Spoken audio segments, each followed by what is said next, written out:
yourself and dangerous to others. Self-hate, out of self-hatred comes suicidal thoughts. I shouldn't exist because my body is this. I shouldn't exist because my mind is this. I shouldn't exist because my feelings is this. And let me affirm, after you had those thoughts, you need to affirm that it's okay. It's okay to feel, think, look, and think a certain way.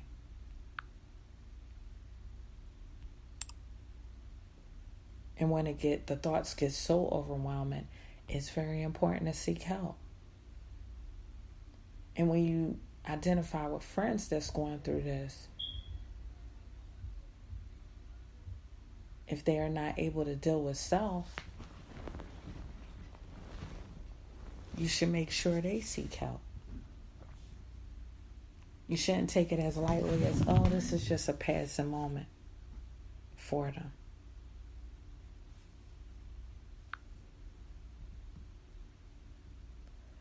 Self-love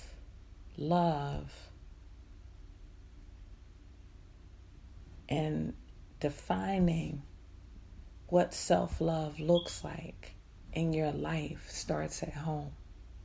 Starts from the time you open your eyelids. And it's loving even the imperfections of your life and of you.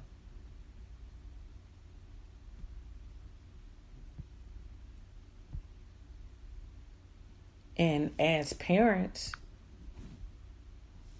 you are responsible for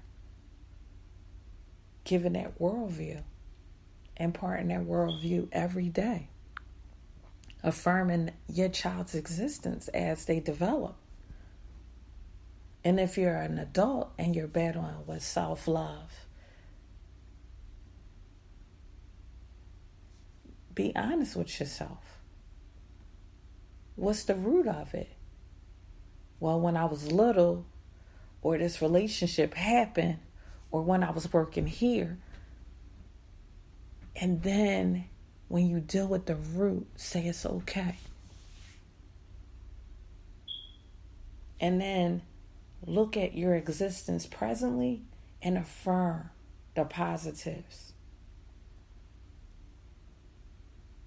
And this goes deeper than classism, because you can have all the money in the world and still hate yourself. You can have no money in the world and still hate yourself. Money will not fix it. It will only cover it up.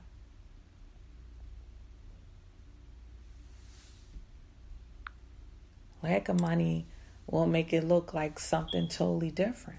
Like I told you, self-hatred is a beautiful monster. And when we don't identify it, people lapse into it in such a detrimental way, they have suicidal thoughts. They begin bullying others because they're not happy with self. When I was size 2 and 4, the only people, it's the crazy thing, the people that had the most problems with me were the people that was a little on the heavy side, a little bigger than me. And I was an adult at that time. And they would say little things like, you skinny, you sticky, you olive oil-ish, something. All different types of stuff.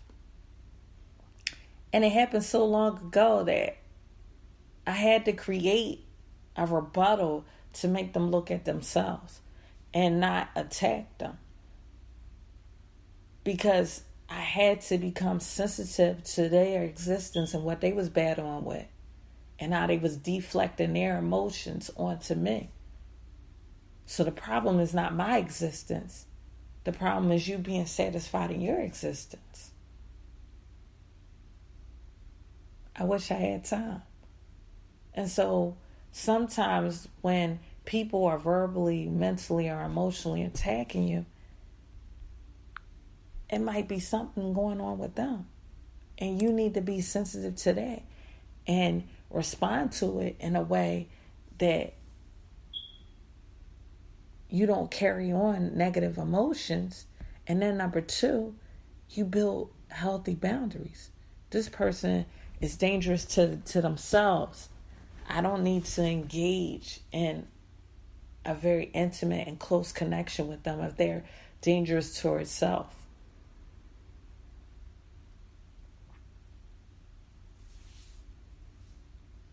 Self-hatred can have you beat on women. Self-hatred can have you beat on men. Self-hatred is a beautiful monster because it looks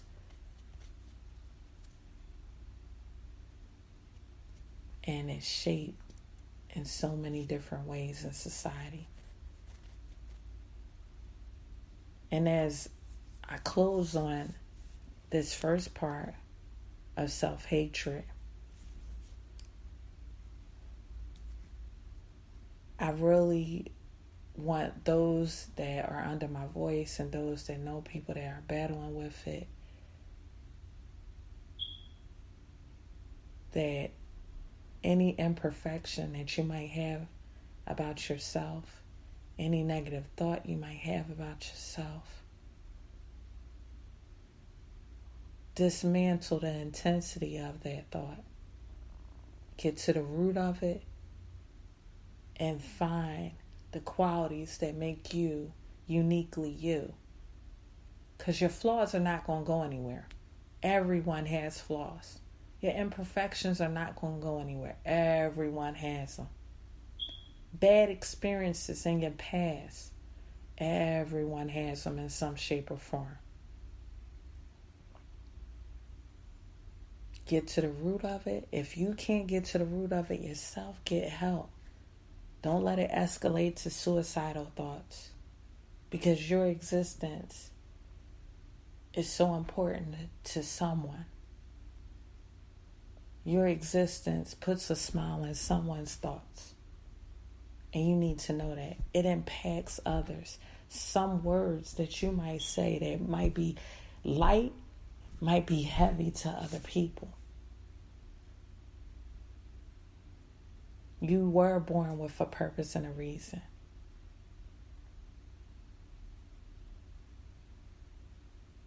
And that's what you need to be affirmed in. It's okay to vent to a friend or a loved one and say, this is what's going on with me.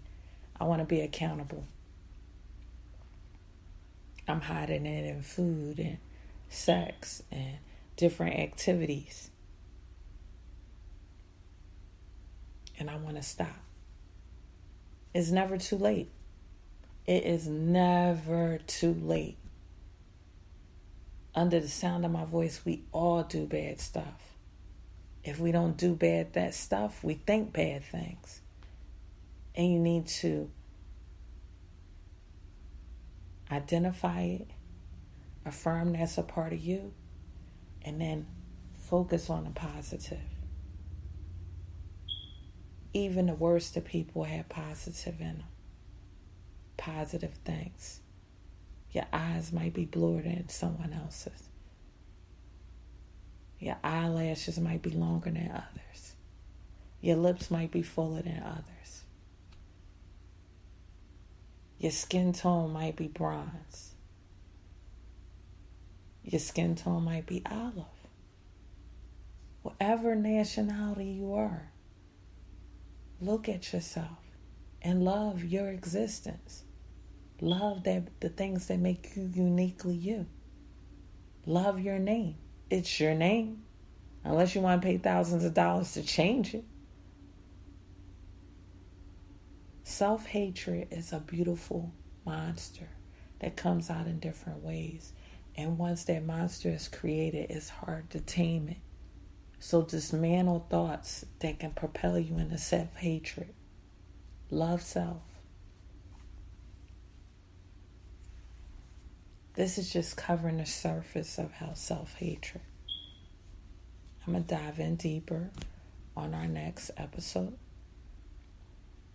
Those that have questions, concerns, or thoughts, I am just a text, a call, an email, a DM, an inbox away.